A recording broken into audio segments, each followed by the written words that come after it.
বিনিয়োগকারী বন্ধুরা আসসালামু আলাইকুম। আশা করি আপনারা ভালো আছেন।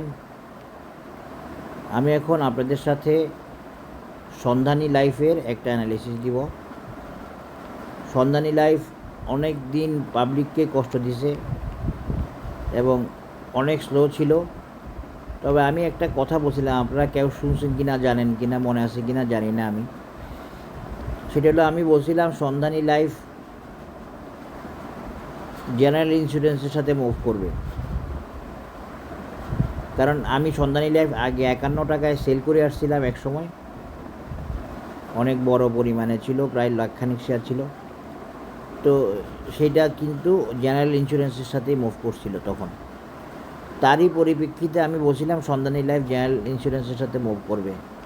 তো দেখা গেল কি, সন্ধানী লাইফ জেনারেল ইন্স্যুরেন্সের সাথে আসলে মুভ করতেছে।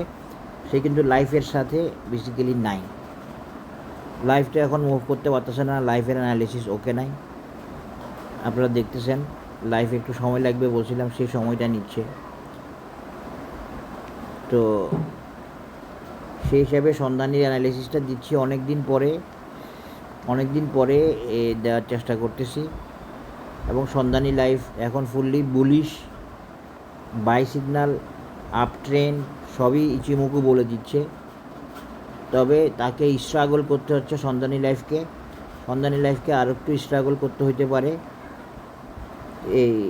এই মুভমেন্টে। এই যে সে টানা উঠে আসার চেষ্টা করতেছে এই জন্য। তবে আশা করি সে সফল হবে, যেভাবেই হোক সে ম্যানেজ করে উঠবে। এবং তার কাছে সেই মেকানিজম আছে। আমি যেটাকে কঠিন মনে করতেছি, সেই কঠিনটাকে সে তার হিসাব দিয়ে, ক্যালকুলেশন দিয়ে, ম্যাথমেটিক্স দিয়ে, মুভমেন্ট দিয়ে সে সহজ করে নেবে। এবং সে সহজ করে না নেবে বলতে ওকে করে নিয়ে সে আবার আগানোর চেষ্টা করবে। আসেন এখন সন্ধানী অ্যানালিসিসে চলে যাই। এই যে দেখেন, আমি একটা চ্যানেল দিয়ে দেখাইছি। সন্ধানী একটা চ্যানেল দিয়ে আগাচ্ছে, ওর উপায় নেই। এভাবে অ্যাডজাস্ট করে না না না এগিয়ে তাকে করতে হচ্ছে কারেকশান, তাকে করতে হচ্ছে ডিস্ট্রিবিউশন, বা তাকে করতে হচ্ছে মুভিং অ্যাভারেজের অ্যাডজাস্টমেন্ট, তাকে করতে হচ্ছে মোমেন্টামের মেজারমেন্ট ওকে করতে হচ্ছে। তো এই জন্য সে এইভাবে আগাচ্ছে। এটাও একটা দারুণ পজিশন এবং ফুললি বুলিশ আপ ট্রেন্ড আপনারা দেখতে পাচ্ছেন। আমি একটা ট্রেন্ড লাইন দিয়েও দেখাই দিয়েছি। এই হলো সন্ধানী লাইফের অবস্থা। তো এখন সে কিছু বাধার মধ্যে আছে। বাধাটা হচ্ছে তার মুভিং অ্যাভারেজকে তাকে অ্যাডজাস্ট করতে হচ্ছে, এই জন্য সে নেমে আসছে, আবার উঠে আসার চেষ্টা করতেছে। আর খুব সম্ভবত সে এই চ্যানেল মেনটেন করেই অনেকটুকু পথ উঠে আসবে। আর সে এখন টার্গেট ওরিয়েন্টেড এবং সে উঠে আসার জন্য ও এখন মোমেন্টামে আছে, বুলিশ মোমেন্টামে আছে বা পজিটিভ মোমেন্টামে আছে, এগুলো বলতে পারি। তো এখন সন্ধানী কতটুকু যাওয়ার চেষ্টা করবে অন্তত এইটা একটু বলে দিই আপনাদেরকে।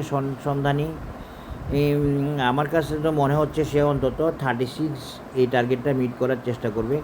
আমি আগেও তো এরকম অ্যানালিসিস দিছিলাম সন্ধানীর 36-এর, আমার এখনও মনে আছে। যাই হোক, সন্ধানী আগাইতে হবে, ওর উপায় নেই। কারণ ও 1 বছর পরে, এই 4 বছর পরে মুভ করতেছে। 4 বছর পরে মুভ করতে, 36 যাওয়ার আগে তার আরেকটা রেজিস্ট্যান্স থাকবে এই 34-এ। এটা একটু খেয়াল রাখবেন, 34-এ একটা রেজিস্ট্যান্স থাকবে। তো আলটিমেটলি 34 ওর মূল লক্ষ্য হবে না। তবু আমি আপনাদেরকে দেখাই দিচ্ছি এই জন্যই যে ফিবোনাচি তো সবচেয়ে ইম্পর্টেন্ট একটা রেজিস্ট্যান্স, এই জন্য এইটাও দেখা দিচ্ছি 34।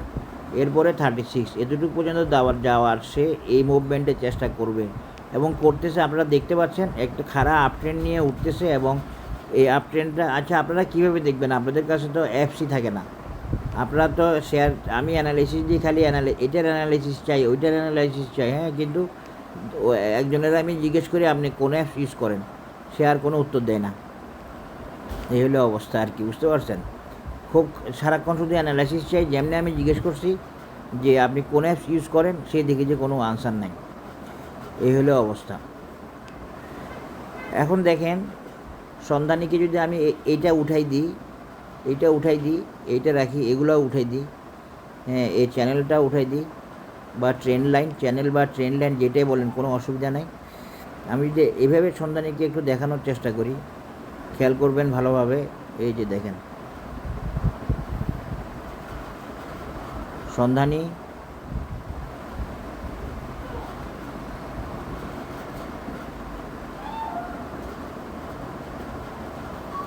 সন্ধানী আগস্ট নাগাদ এই টার্গেটে চলে যাবে আশা করি আর কি। এটা হলো সন্ধানীর মেজারমেন্ট, এটা হলো সন্ধানীর মেজারমেন্ট।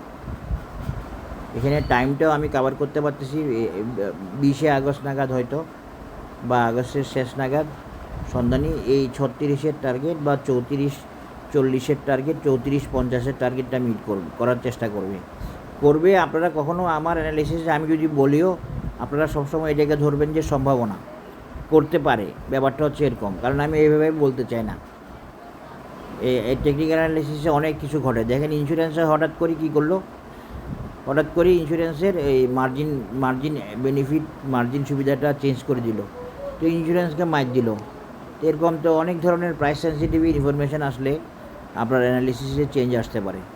তো আমি তবু একটা অ্যাজাম্পশান দিলাম, টাইমিংটা দিলাম আগস্ট নাগাদ, আগস্টের শেষ নাগাদ সন্ধানী তার টার্গেট মিট করার সম্ভাবনা থাকবে। সেটা 34 আর নইলে 36 এই সেই প্রচেষ্টায় আছে। তবে সন্ধানী স্ট্রাগল করতেছে, এই জন্য সন্ধানী আপনারা যেরকম চাচ্ছেন সেভাবে আগাচ্ছে না, সে আগাইতে পারতেছে না, তাকে অনেক কিছু ম্যানেজ করে উঠতে হচ্ছে। আশা করি বুঝতে পেরেছেন বা বুঝতে পারবেন। আর বুঝতে হলে তো আপনাকে অ্যানালিসিস শিখতে হবে। অ্যানালিসিস শিখেন, দেখবেন টেকনিক্যাল অ্যানালিসিস আসলে সত্যি না মিথ্যা এগুলো প্রতিদিন প্রমাণ পাবেন। এটা হলো সন্ধানীর শর্ট টার্ম টার্গেট বা শর্ট টার্ম অ্যানালিসিস। আমি একটা প্যাটার্ন দিয়ে দেখালাম, আরেকটা দিয়ে দেখালাম, এই ফিবোনাসি দিয়ে দেখালাম, আরেকটা প্যাটার্ন দিয়ে দেখালাম। প্যাটার্ন বলতে এই একটা এক্সপান্ডেড ওয়েজের মতো, যেটা এই টার্গেটটাকে কনফার্ম করতেছে আগস্টের শেষ নাগাদ 34 অথবা 36। 34 অথবা 36। তো আমরা 34টাই দেখাই ফিবোনাসি দিয়ে, ওইটাই ভালো। 34.5 বা 35 এটাও ধরতে পারেন। এখন আসেন সন্ধানীর, আসলে এইটাই মূল অ্যানালিসিস না, আমি দিয়ে দিতে চাচ্ছি আপনাদেরকে সন্ধানীর অ্যানালিসিসটা, যাতে করে আপনারা বারবার চাইতে না হয়। সেক্ষেত্রে আমি এখন সন্ধানীকে একটা ক্লাসিক প্যাটার্নে ফেলার চেষ্টা করব, বা ক্লাসিক প্যাটার্নে মেজার করার চেষ্টা করব। মেজারমেন্টটা হবে এরকম।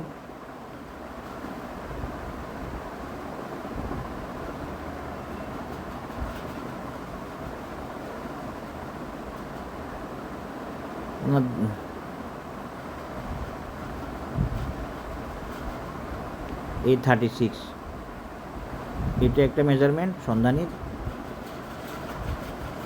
আরেকটা মেজারমেন্ট হবে এই 48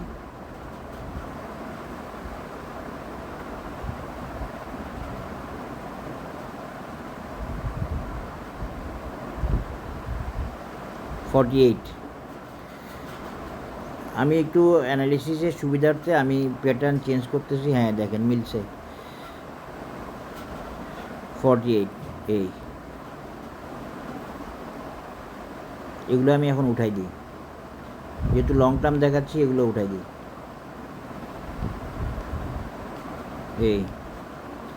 এটা উঠাই দিই।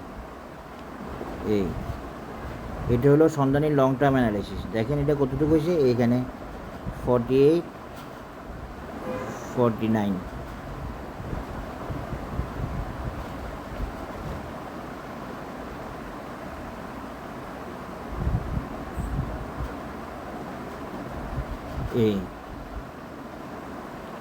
48 এটাও সন্ধানীর ভ্যালিড অ্যানালিসিস।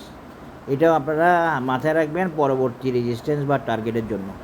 একটা টার্গেট তাহলে কত সন্ধানীর, একটা টার্গেট হলো এই 36 অথবা 35, এই একটা টার্গেট, আর একটা হলো 48। এটা লং টার্ম অ্যানালিসিসে সন্ধানীর টার্গেট বা রেজিস্ট্যান্স। এখন আমি ফিবোনাসি দিয়ে টানলে এটা মিলে যাবে। এই যে দেখেন মিলে গেছে। এটা হলো সন্ধানীর শর্ট টার্ম এবং লং টার্ম অ্যানালিসিস। তো এই লং টার্মটা কিন্তু সন্ধানীর আসল লং টার্ম না, সন্ধানীর আরও লং টার্ম আছে, সেটা এখন আর দেখাচ্ছি না, সেটা পরে দেখাবো। এভাবে দেখানো যায়। আবার ওই যে দেখাইছি একটা প্যাটার্ন, ওই প্যাটার্ন বলতেছে 35 অথবা 36, এটা দেখাচ্ছে 35 অথবা 36।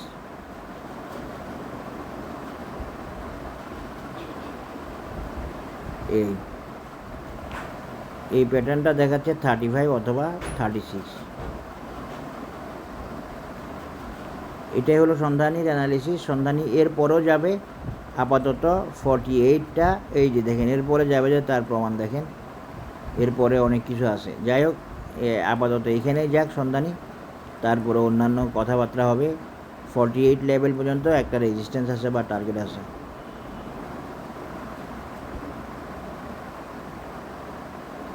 সন্ধানী লাইফের আপনারা মূলত আমি যে শর্ট টাইম অ্যানালিসিসটা দেখাইছি 34.5 অথবা 35, সেটা একটু খেয়াল রাখবেন। তবে সন্ধানীকে এখনও একটু স্ট্রাগল করতে হচ্ছে, আরও কয়েকদিন স্ট্রাগল করে তারপরে উঠবে। আপনারা এটা বোঝার চেষ্টা করবেন। সন্ধানী কিন্তু এখন স্ট্রাগল করতেছে উঠে আসার জন্য এবং টার্গেট মিট করার জন্য। সেই টার্গেটটা কত? 34.5 অথবা 36, এই দুইটার একটা সে অন্তত মিট করবে। 34.5টা একদম নিশ্চিতভাবে আশা করা যায় ইনশাল্লাহ। সবাই ভালো থাকবেন, ধন্যবাদ। সন্ধানী অ্যানালিসিস এখানে শেষ করলাম। আরও লং টার্ম অ্যানালিসিস আছে, আরও মেজারমেন্ট আছে, সেগুলো এখন দিচ্ছি না, এখন দিব না, এখন এটাতেই সীমাবদ্ধ থাকলাম। আল্লাহ হাফিজ, আসসালামু আলাইকুম।